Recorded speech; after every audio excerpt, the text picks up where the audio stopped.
murailles avaient, n'est-ce pas, une double responsabilité. D'abord, ils étaient là pour surveiller ou guetter l'ennemi en assurant la protection de ceux qui dormaient, ou du moins de ceux qui travaillaient. Alors que Jérusalem était en train d'être bâtie, alors que Jérusalem était édifiée, nuit et jour, il est dit que le Seigneur a placé sur les murailles, non pas des prophètes, mais il est dit qu'il a placé des gardes, donc des sentinelles, avec d'abord la responsabilité de surveiller l'ennemi en assurant la protection de ceux qui dorment. Je m'arrête d'abord par là.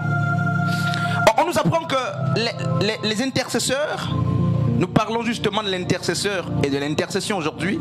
C'est le deuxième point et demain nous allons parachever avec les outils de l'intercession exaucés.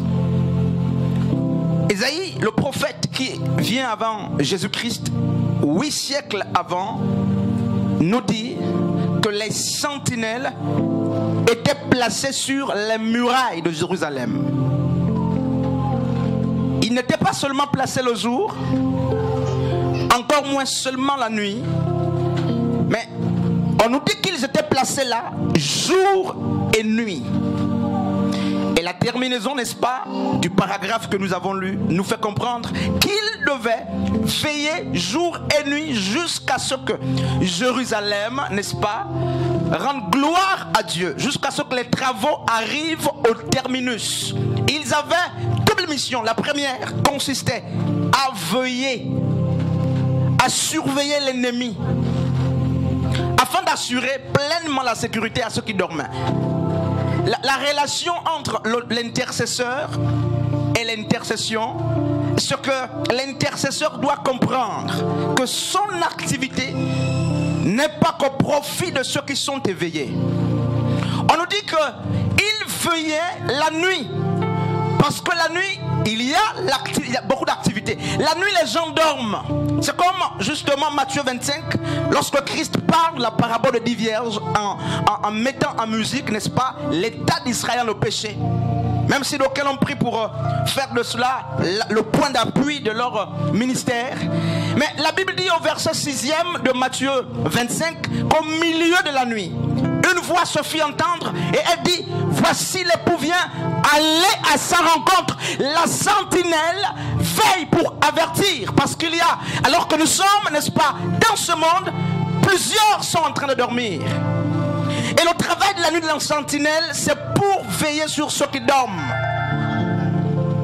Pour veiller, n'est-ce pas, sur cette ville, sur ce pays, sur cette église, sur ce quartier, sur cette université, n'est-ce pas, mais sur ce département complètement ensommeillé. Il faut que les hommes et les femmes de Dieu, n'est-ce pas, qui ont la vocation d'intercession, restent à une veille. J'ai envie de me poser la question, quand est-ce qu'il dormait? Il a dit nuit et jour, il veillait. Et alors qu'il veillait pour assurer, n'est-ce pas, la sécurité des hommes qui dormaient même la nuit et de ceux qui étaient en activité, la Bible nous apprend, quand vous faites l'exogenèse, n'est-ce pas, de Genèse, plutôt d'Ésaïe 62, lorsque vous faites le commentaire de ce paragraphe, lorsque vous prenez les textes originaux avec votre portée, on nous fait comprendre qu'au-delà de la surveillance, lorsque le peuple de Dieu était attaqué, mais en réalité, les sentinelles qui hier ou qui dans la nuit ont veillé, qui le jour ont veillé, lorsque Israël était attaqué, il se chargeait de réparer les murailles.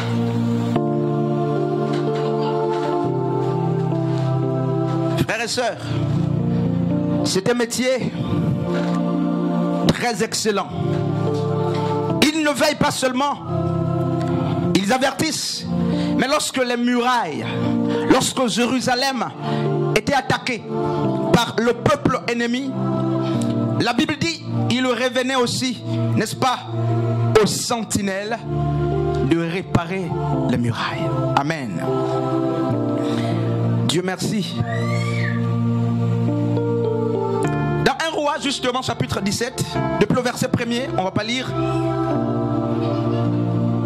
Le verset premier de 1 Roi nous parle, n'est-ce pas, du discours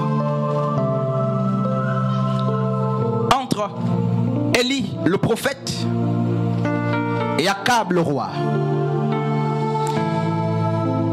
Au verset premier, on nous apprend que le prophète Élie vient annoncer la sécheresse au roi Akab à cause du péché qui avait atteint justement à cette époque son paroxysme. Le péché a envahi, n'est-ce pas, la contrée. Et Dieu va parler par l'entremise d'un prophète, le prophète Ésaïe. Il l'envoie chez le roi, va dire que la pluie va cesser. Je crois que nous connaissons ce texte. Et le roi Élie vient annoncer la fin de la pluie au roi Akab. Et il est reparti. C'est un prophète et non un intercesseur. Et Luc nous fait comprendre justement que la pluie a disparu pendant 3 ans et 6 mois. Donc 3 ans et demi. Et Akab, justement, qui avait une très grande armée, il y avait le bétail, va voir la famine se lever. Une très grande famine s'est levée. Et même là, le peuple de Dieu voyait la sécheresse. Parce qu'il faut rappeler que ce peuple vivait de l'agro-pastoral. Et qu'est-ce qui se passe? Le temps vient, n'est-ce pas, où le Seigneur va devoir restaurer la ville. Le Seigneur va devoir, n'est-ce pas, à nouveau envoyer la pluie. Et parce que le prophète Élie avait dit la pluie reviendra sinon à ma parole, il va repartir justement sur le roi Akab. Il va dire, apprête-toi, va, monte, mange et bois. Le Seigneur fait descendre la pluie. Je ne sais pas pourquoi je prends ce texte. Il annonce publiquement le retour de la pluie. Il annonce publiquement, n'est-ce pas, la restauration. Mais on nous apprend que la pluie n'est pas tombée.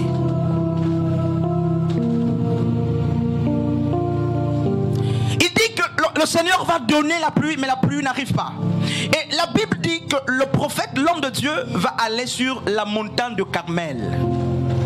Le mont de confrontation. Il va être sur la montagne de Carmel.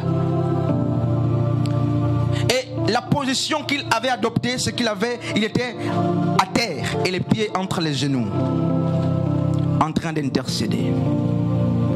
Amen. Il était en train d'intercéder. Le prophète était en train d'intercéder. Mais pourquoi est-ce qu'il intercède? Parce que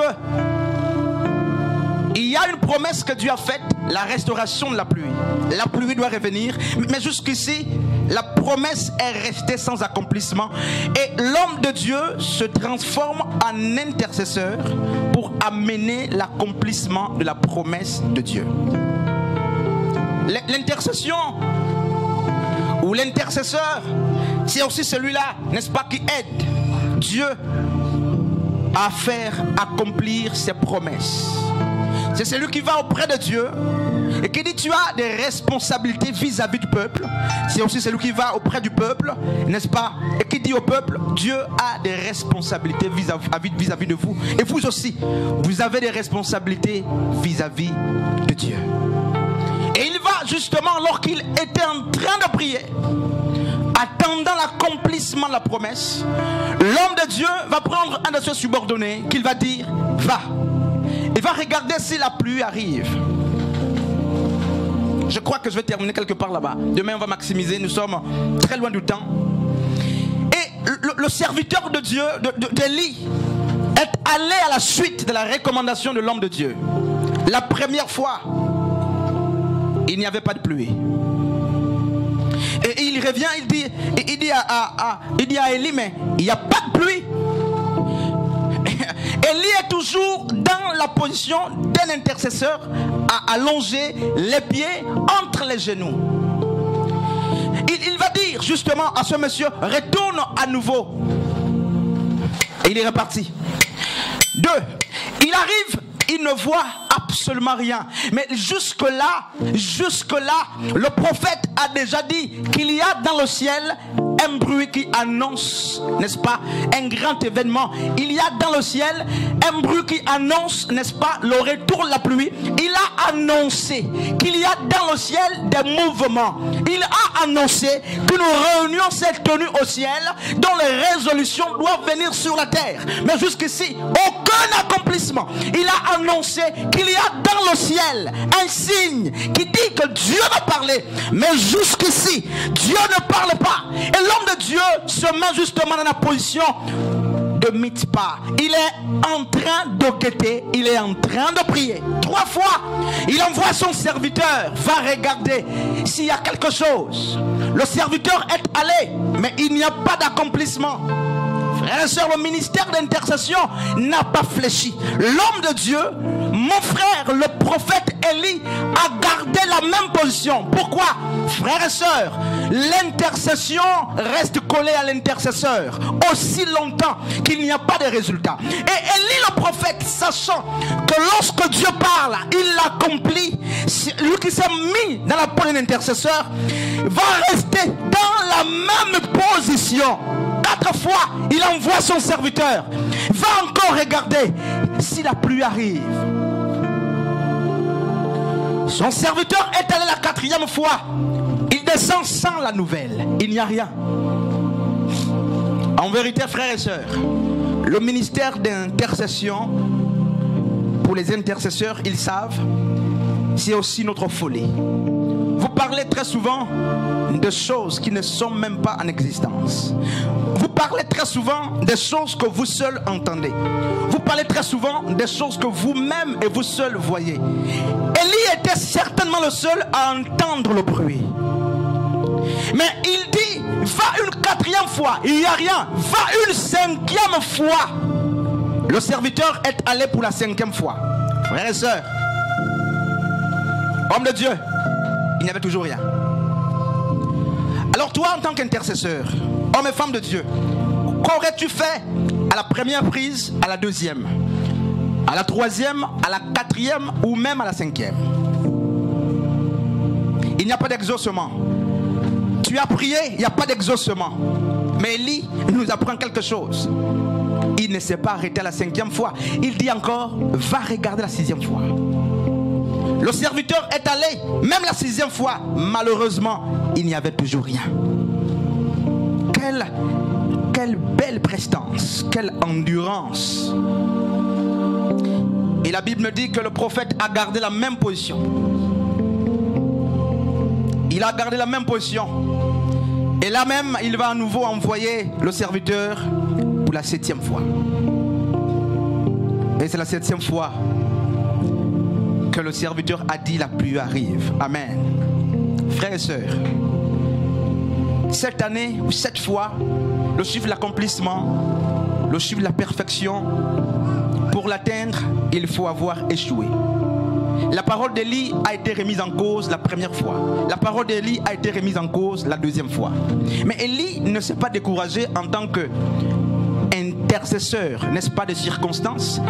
Élie a gardé la confiance au Seigneur. La 3e fois, sa parole est remise en cause. Il est resté ferme. La 4e fois jusqu'à la 7e fois. Et il a vu l'accomplissement de la promesse de la restauration, n'est-ce pas, de la pluie. L'intercession ou l'intercesseur, je veux dire l'intercession est ce par quoi l'intercesseur existe. Nous reconnaissons l'intercesseur parce qu'il y a l'existence de l'intercession. Et une des choses qui amène à la reconnaissance de l'intercesseur, c'est la capacité à mener les résultats des doléances qu'il amène devant le Seigneur. Et nous avons cette image d'Élie qui n'est pas un simple homme en train de faire des fables. Élie n'est pas un simple homme au niveau de poésie. C'est un homme qui amène, n'est-ce pas, les choses invisibles à être réelles. Il y a un problème qui mine les intercesseurs. La Bible nous apprend qu'Élie était de la même nature que nous. Mais il a parlé, n'est-ce pas, à la nature. Il a parlé, n'est-ce pas, au ciel. Et le ciel s'est incliné.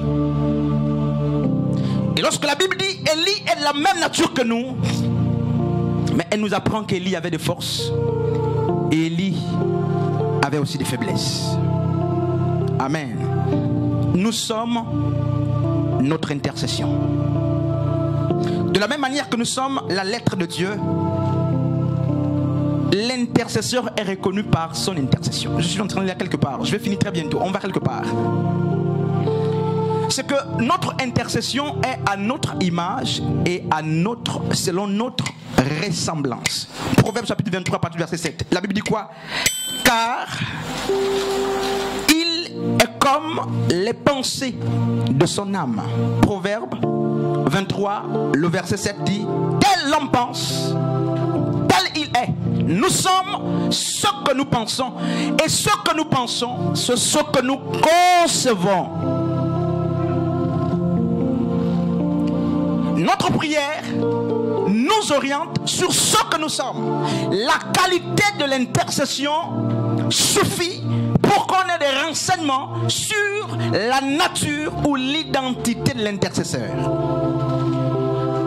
Grâce à l'intercession persistante, n'est-ce pas, d'Élie, nous avons compris que Élie est un homme de prière. Élie est un homme, n'est-ce pas, d'endurance. À cette reprise, il ne s'est pas découragé. Même lorsque sa parole pouvait être remise en cause, Élie est resté fidèle. Où sont les adorateurs? Où sont les intercesseurs qui, malgré le fait qu'ils ne soient pas compris, gardent justement la promesse, gardent la position des adorateurs, gardent, n'est-ce pas, mais les regards fixés vers l'objectif. Élie est resté campé vers l'objectif parce qu'il sait que Dieu ne ment jamais. Homme et femme de Dieu, notre Dieu ne ment jamais. Quel type d'intercession? Je vais très vite, n'est-ce pas? Je vais très vite. Il y a un problème. Pourquoi notre intercession n'a pas de lien avec nous? Vous aurez des personnes qui prient beaucoup, ou l'inverse.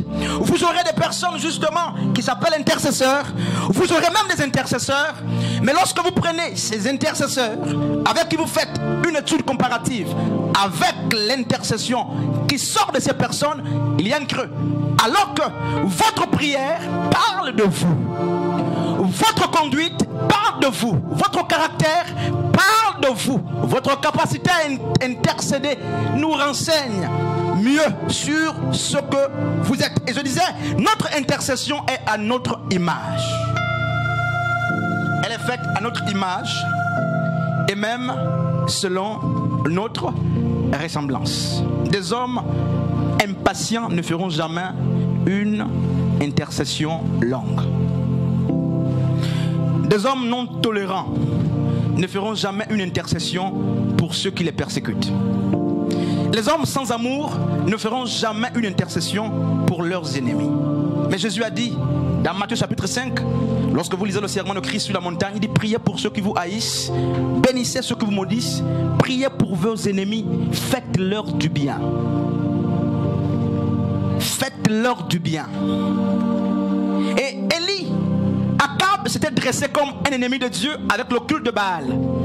Mais Élie, alors que c'est un homme qui sait que la relation entre l'intercession, n'est-ce pas, et lui doit rester une même. Élie, sachant que le résultat de sa prière dépendait également, n'est-ce pas, de l'état de son cœur, Élie n'avait pas de problème spécifique avec Akab. Le problème d'Élie était avec des faux prophètes. Et il est resté là. Il est resté là. Je vais ouvrir une parenthèse. Si je dis dans la parenthèse, aidez-moi à la fermer. Pour la reproduction, c'est une parenthèse. Il faut deux gamètes, les gamètes mâles et les gamètes femelles. Mais je vais plus parler de l'homme. Et vous allez voir justement un lien avec l'intercession. C'est une affaire de semences. Et lorsqu'on appelle quelqu'un père, lorsqu'on appelle quelqu'un mère, ou on appelle quelqu'un papa, c'est sur quelle base? En réalité, il y a deux hypothèses. Soit la personne est en âge de reproductivité, de productivité, et en âge de concevoir, de donner de vie, soit la personne a déjà enfanté. On ne va jamais appeler un bébé papa, sauf par ironie. Soit tu as des enfants, et les enfants nous amènent à t'appeler père ou papa, soit tu as la présomption, merci Seigneur pour l'expression, tu as la présomption d'un père comme un diplôme, la présomption des connaissances. Tu peux avoir le diplôme qui n'est qu'une présomption de connaissance sans la connaissance. Alors qu'est-ce qui se passe avec le problème de la semence? Je l'ai noté ici, on va le lire. Lorsqu'on parle de l'homme, il n'est pas père lorsqu'il n'a pas d'enfant. Mais si on appelle père par présomption de connaissance, il faut qu'on aille vérifier la semence. Regarde ce qui se passe, frères et sœurs. La semence, c'est le liquide, n'est-ce pas, séminal de l'homme, je parle de l'homme. Et c'est ce dernier justement en fécondation avec l'ovule, les gamètes de la femme qui amènent la fécondité. On connaît ces choses. Mais tout homme a une sémence. Tout homme a ce liquide. Mais tout homme ne peut pas donner la vie. Je vais rester calme là. Tout homme a ce liquide séminal. Pourquoi j'en parle? Mais je parle parce qu'il y a quelque chose. Mais tout homme ne donne pas la vie. Mais pourquoi? Comment est-ce que ça s'explique? Mais il y a des problèmes au niveau de la sémence. Il en est de même avec l'intercession à l'intercesseur. On va faire le rapport et vous verrez. C'est que l'homme peut souffrir, en biologie on parle de l'azospermie. Il a du sperme, permettez l'expression, nous sommes en train d'enseigner. Mais dans son sperme, il n'y a pas de spermatozoïde. Mais c'est un homme qu'on appelle père, qu'on appelle papa. Il a le liquide séminal, mais dans le liquide séminal, il y a 80% de liquide et 20% de spermatozoïdes. Mais on dit l'azospermie, c'est un état dans lequel se trouve un homme qui a le liquide séminal, mais qui n'a pas de spermatozoïdes. Quel que soit le type de femme qu'il croise, il ne fera pas d'enfant. Même s'il monte, même s'il descend, il ne fera pas d'enfant. Pourquoi? Le problème n'est pas dans la sémence ou le liquide séminal, le ministère. Non, je reste calme, frère. Le problème n'est pas à ce niveau. Le problème n'est pas, frère, au niveau mais de la sémence ou du liquide séminal qu'il a. Le problème, c'est qu'il faut regarder les agents de la reproduction. Il n'a pas de spermatozoïdes. Il n'y aura pas de fécondité, frère. Hommes et femmes de Dieu. L'héligospermie, c'est la quantité faible de spermatozoïdes. Tu as du sperme, donc tu as du liquide. Mais les agents de la reproduction sont en quantité réduite. Et là encore, tu auras des problèmes. Je vais citer très vite. Tu auras des problèmes pour faire, n'est-ce pas, d'enfants. La nécrosospermie, le nombre élevé, n'est-ce pas, des spermatozoïdes morts. Pourquoi j'en parle? Je m'arrête par là. Il y a beaucoup d'autres fléaux. C'est là que l'homme souffre. L'homme qui a un ministère. Le ministère, c'est aussi justement ce liquide séminal qui est censé avoir au-dedans de lui la vie ou la sémence de la vie. Et le ministère d'intercession est comme justement l'intercesseur est comme ce monsieur qu'on appelle papa, qu'on appelle père. Mais qu'est-ce qui se passe? Pour qu'il soit père, je dis, il faut qu'il ait soit les enfants, soit, n'est-ce pas, on l'appellera père parce on estime qu'il a la morphologie de quelqu'un qui peut donner des naissances. Et il en est de même avec l'intercession et l'intercesseur. Vous êtes intercesseur, vous avez le ministère, n'est-ce pas, de l'intercession, mais vide. Pourquoi? Mais il n'y a pas de vie à l'intérieur. C'est le ministère de bruit. Hommes et femmes de Dieu. La capacité à donner des naissances, mais ce n'est pas juste la présomption. Il faut des résultats. Pour savoir que je suis fécond, il faut des résultats. La fécondité. Lorsque l'intercesseur se lève pour prier, c'est comme un homme qui a donné la sémence, qui est censé aller féconder l'ovule. Et le résultat, c'est qu'il faut qu'on ait, n'est-ce pas, mais une cellule œuf, un zygote et tout ce qui va avec. Quand il n'y a pas, il sera difficile. Il sera très difficile qu'on soit appelé intercesseur. Si l'intercesseur justement, l'intercession, n'est-ce pas, est le ministère pour lequel tu es appelé, alors est-ce qu'il a la vie Est-ce qu'il y a l'efficacité? Est-ce qu'il a la forme qu'il faut? J'ai vu Daniel, dans Daniel chapitre 10, prier. C'est un prophète très habile. Depuis le verset 11, Daniel est en train de prier.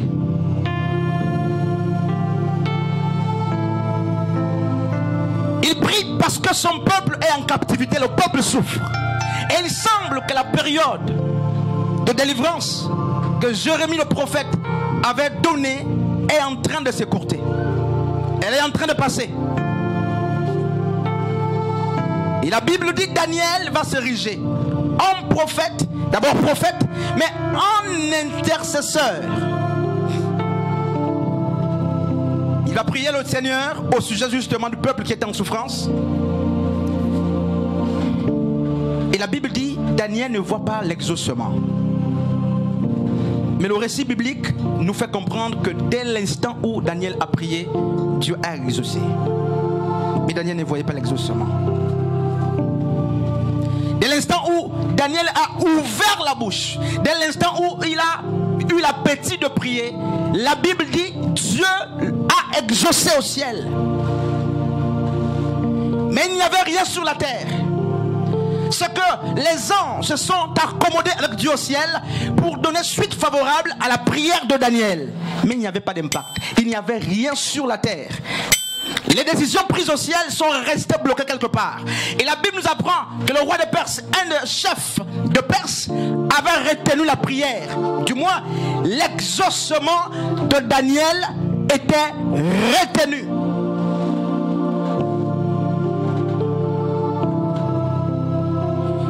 Et quelques jours après, Daniel intelligent a averti.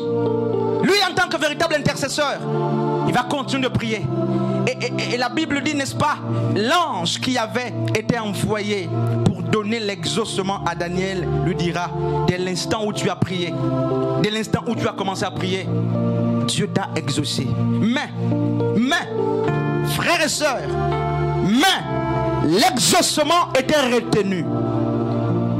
L'exaucement était retenu par un démon territorial, un démon perse, qui gouvernait la Perse. Cet esprit, cet ange maléfique avait pris l'exaucement, la réponse de Dieu à la prière de Daniel.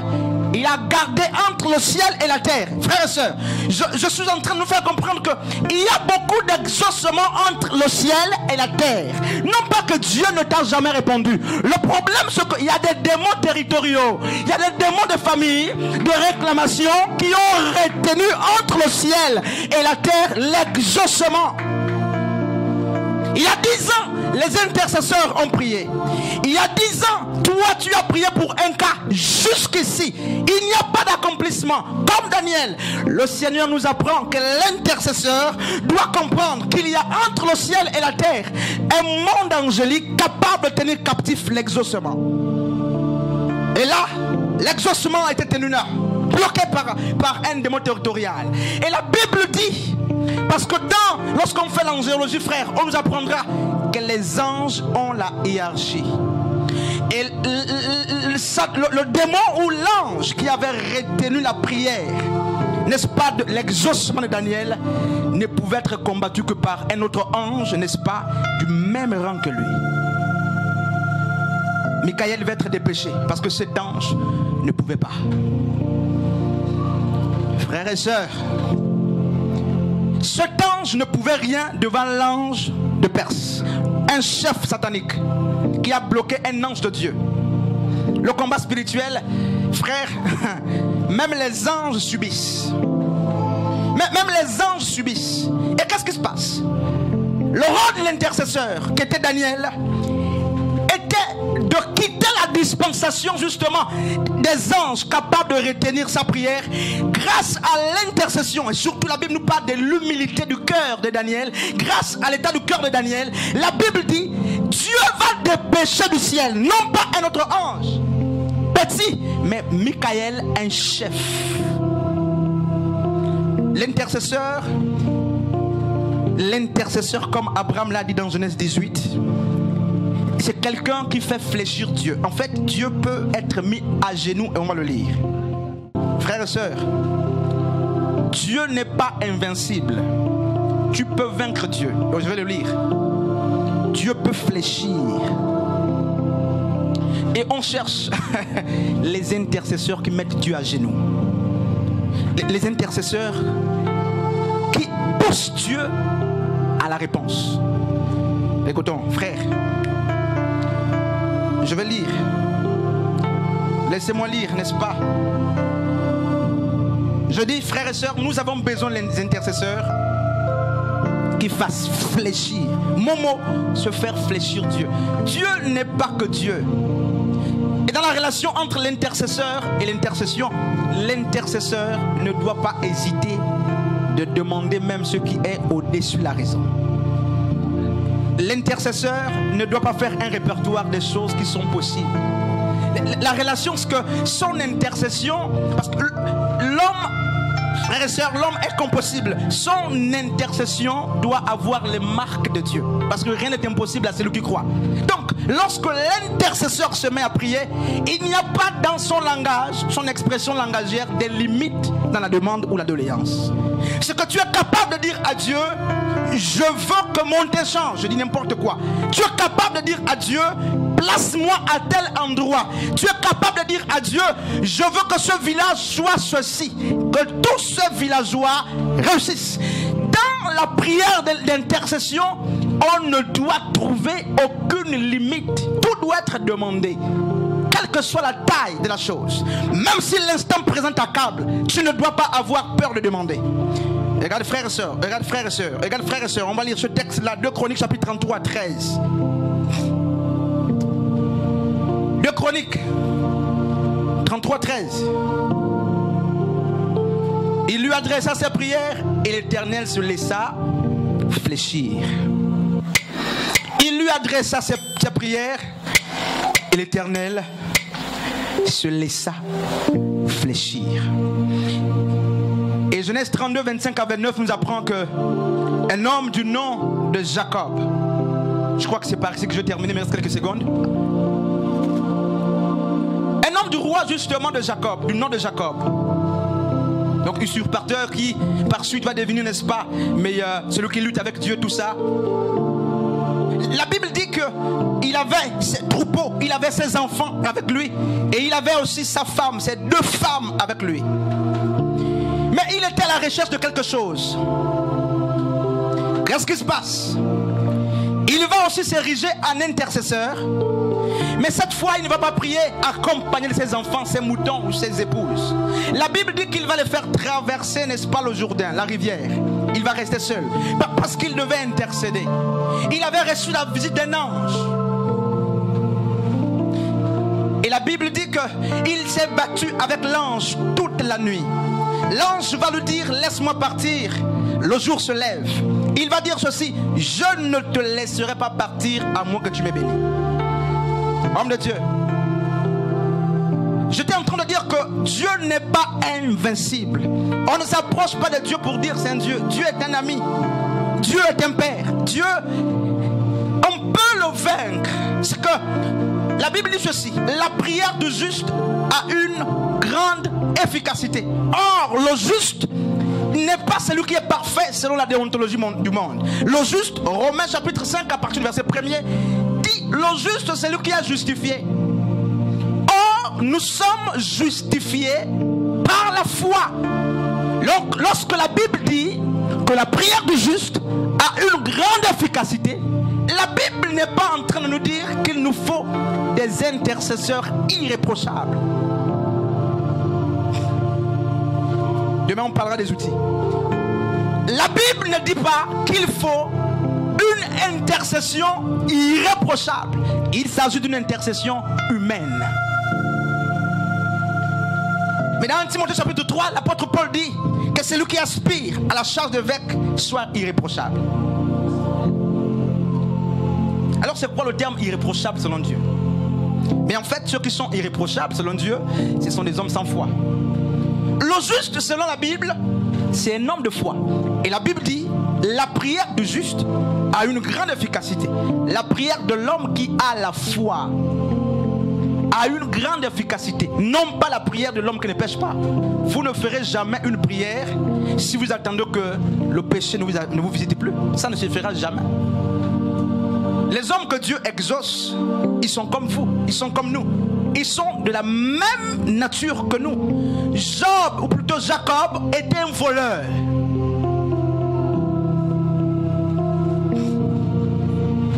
Abraham était menteur. Pierre était un hypocrite. Alors Jacob le voleur est en train de se battre avec un ange qu'il a visité. Et il dit à l'ange, tu ne partiras pas. La Bible nous raconte littéralement et nous fait comprendre qu'il a été frappé sur la hanche.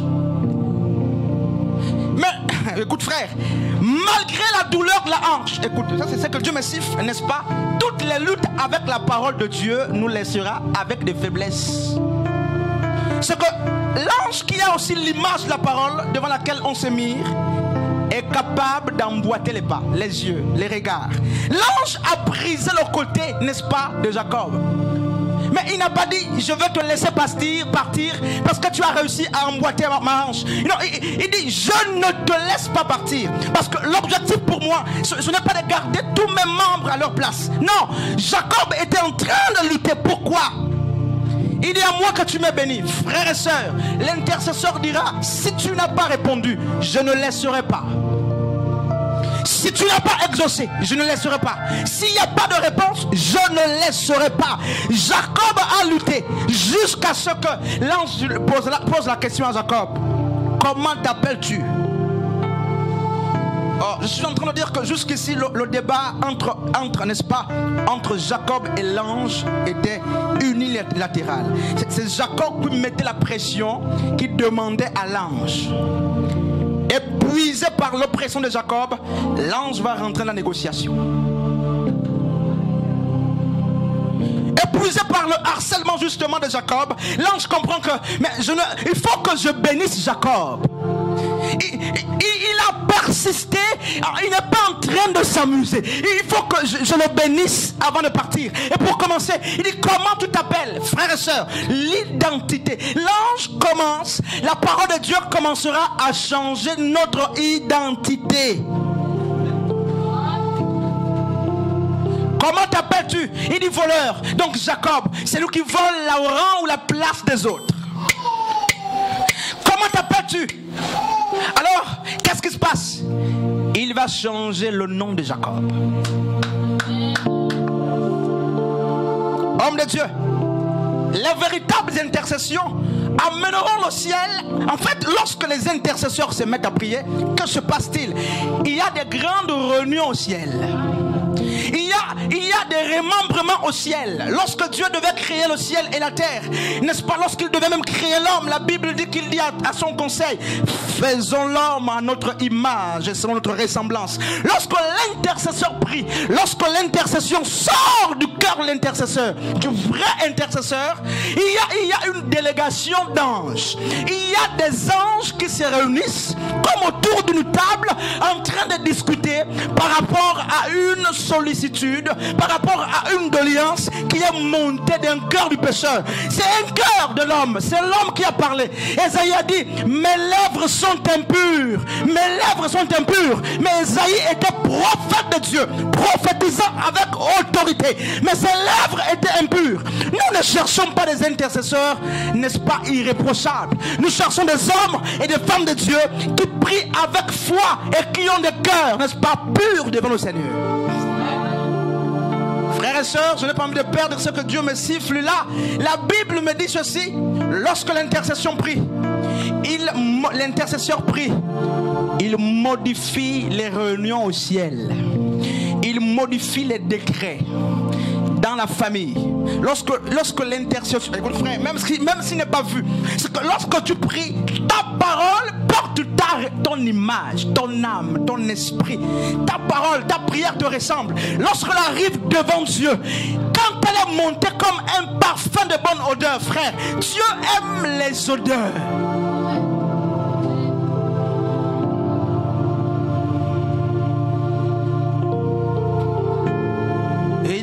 on nous fait comprendre justement que alors que Jacob était en train de lutter, le jour ne devait pas surprendre l'ange. Mais parce qu'on l'a tenu captif, il est dans l'obligation de bénir. Ce que vous pouvez obliger Dieu de bénir. Vous pouvez amener Dieu à changer des résolutions. Amen. Nous voulons ces intercesseurs qui sont comme Jacob. Et la Bible dit que l'ange pose la question, comment t'appelles-tu? Il dit Jacob, il dit désormais tu seras Israël. Les hommes peuvent changer de nom. Mais la Bible m'apprend ici que l'identité de Jacob a été changée, pas par un homme, par Dieu lui-même, à la suite d'une intercession folle. De même, l'identité de Pierre, dans Matthieu chapitre 16, a été changée à la suite d'une profonde révélation. Frères, les véritables identités, ce sont celles qui sont changées par Dieu lui-même. L'intercession a conduit justement à l'ange de transformer la destinée d'un voleur. Et la Bible dit que son nom signifie celui qui lutte avec Dieu et les hommes. Celui qui a lutté avec Dieu et qui a vaincu Dieu. Vaincre Dieu, c'est le pousser à vous être favorable. Vaincre Dieu, c'est l'amener à dire oui là où il avait dit non hier. C'est dire à Dieu, c'est vrai que ce peuple a péché. C'est vrai que ces hommes ne méritent pas. Comme Josué était accusé justement par Satan. C'est vrai que cette église ne mérite pas. Mais Seigneur, je te prie. Seigneur, je te rappelle tes promesses. Comme Abraham l'a fait. Il a mis Dieu devant la parole. Et Dieu a fléchi. Oh mais femme de Dieu, je termine dans 5 minutes. Notre intercession ne sera jamais parfaite selon la perfection des hommes. L'intercesseur ne sera jamais parfait. Du moins, il n'aura pas la tunique de la perfection humaine. Quand Dieu parle, quand Yeshua dit soyez parfaits comme votre Père est parfait, de quoi parle-t-il? Qu'est-ce qui nous rend parfaits? Ce ne sont pas les œuvres. Si tu ne veux pas prier, si tu es un intercesseur, si tu refuses d'intercéder à cause de l'état dans lequel tu te trouves, mais tu t'accuses. Parce que Paul dit, qu'est-ce qui peut me séparer de l'amour de Dieu? Qu'est-ce qui peut m'accuser devant Dieu? Nous avons auprès du Père un avocat qui intercède pour nous, Jésus-Christ, homme. Lorsque l'intercesseur l'a compris, il se présente devant Dieu. C'est pourquoi Paul dit, je m'efforce à garder ma conscience pure devant les hommes, aussi devant Dieu. La pureté de la conscience fait exhiber les résultats, n'est-ce pas, du ciel, de l'intercession. Très souvent, il n'y a pas de résultats, non pas que l'intercession n'est pas faite. Mais le problème, c'est l'intercesseur. Lorsqu'il doute de lui, lorsqu'il se trahit, son intercession porte ses marques. Et on ne peut pas être exaucé si notre intercession est accompagnée de doutes. Frères, hommes de Dieu, chères sœurs,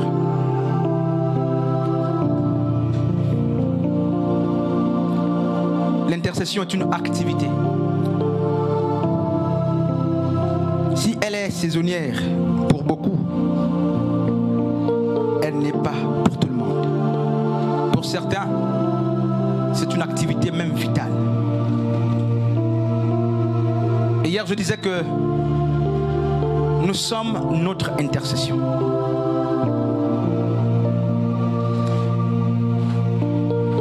Ésaïe 62 nous fait comprendre que les hommes étaient placés sur des murs pour veiller sur ceux qui dormaient, pour contrôler, pour avertir. Mais lorsqu'il y avait des dégâts, ces sentinelles réparaient les murailles. Qu'est-ce que tu dis à Dieu lorsque tu intercèdes? Quel est le type de prière qui monte à Dieu lorsque tu pries? Demain nous verrons les outils. Mais je veux que tu comprennes pour finir que tu es ton intercession. Et l'intercession pour les intercesseurs, c'est pourquoi ils existent. Si tu es adorateur, chantre, mais en fait Dieu te demandera les résultats parce que tu es chantre, pas autre chose. Même si tu ajoutes une plus-value à ce que tu fais, Dieu sera plus exigeant envers toi dans la vocation première qu'il t'a confiée. Tu es intercesseur, tu seras jugé. La Bible l'a dit hier. Lorsqu'une épée s'élève contre une nation et tu n'avertis pas, Dieu frappe la nation, mais il te demandera les comptes. On reconnaît l'intercesseur non pas par sa capacité à trop prier, non pas par sa capacité à beaucoup prier, mais par la qualité de son intercession, par la forme de son intercession, par l'efficacité de son intercession, mais aussi par l'évaluation des résultats de ses doléances. Amen. Hommes et femmes de Dieu, on s'arrête par là aujourd'hui.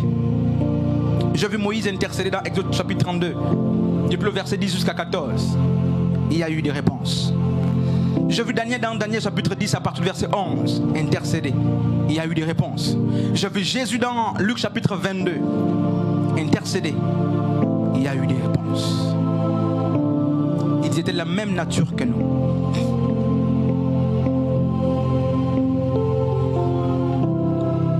Ton intercession porte tes marques. Et Dieu, pour nous apprêter pour demain, veut que tu comprennes qu'il y a, n'est-ce pas, une forte relation entre toi et ton intercession. Si tu es absente ou absent, ton intercession parlera de toi. C'est pourquoi des cœurs purs pour les intercessions pures. Des cœurs purs pour des véritables intercessions. Et ce sont ces intercesseurs que Dieu cherche. Ézéchiel nous a prié que Dieu cherchait un seul qui pouvait se tenir à la brèche. C'est la même chose pour Ésaïe. Dieu cherche un homme qui se tienne à la brèche. Et pour leur répondre, mais Habakkuk 2 dit: je me tiens à mon poste. Parce que c'est une responsabilité. C'est une lourde responsabilité que de s'appeler intercesseur. L'intercesseur, je finis, c'est aussi le prolongement du ministère prophétique. Il n'y a pas d'intercesseur sans la capacité à recevoir des visions. Parce qu'en grande partie, votre intercession est basée sur ce que vous recevez dans des songes, par des visions nocturnes, par des révélations. Je ne dis pas que nous sommes tous prophètes, mais nous sommes une génération prophétique. Dieu, Galates 4:4 justement nous fait comprendre que hier Dieu parlait par les prophètes. C'est certain, les prophètes. Dans les derniers jours, il a parlé par son Fils. Et aujourd'hui, Dieu parle par tout le monde. Il est difficile qu'on trouve des intercesseurs qui ne sachent pas prophétiser. Et tous les grands intercesseurs de la Bible étaient des prophètes, des hommes qui recevaient, qui prophétisaient. Et j'ai vu Élie dans 1 Roi 17-18 en train de prophétiser le retour de la pluie. La pluie tardait d'arriver parce qu'elle tarde pour accompagner la parole de Dieu, parce que cette promesse venait de Dieu. Élie s'est mis à genoux. Une fois, deux fois, trois fois. Découragé par les événements, Élie n'a pas changé d'attitude. Voici les intercesseurs. Ils ne fléchissent pas, mais ils attendent que Dieu fléchisse. L'intercesseur ne se décourage pas. Il attend que Dieu se décourage. L'intercesseur, frères et sœurs, ne fuit pas à cause de la lourdeur, justement, du fardeau du peuple. Il attend que Dieu fléchisse. L'intercesseur fait fléchir Dieu. Littéralement, il impose que Dieu agisse. C'est encore possible. Touchons le cœur de Dieu. Touchons le cœur de Dieu par notre capacité à nous approcher, par notre intercession. Si cette dernière est émaillée de foi, si cette dernière est émaillée, n'est-ce pas, est assise sur la parole de Dieu, nous sera difficile de ne pas séduire le cœur de Dieu. Dieu est amoureux des hommes et des femmes qui ont la foi. Il est faible. Alors s'il n'y a plus de résultats dans notre intercession, Hébreux 13:8 dit Dieu est le même hier, aujourd'hui et éternellement. Comment comprendre qu'il ne réponde plus à nos intercessions?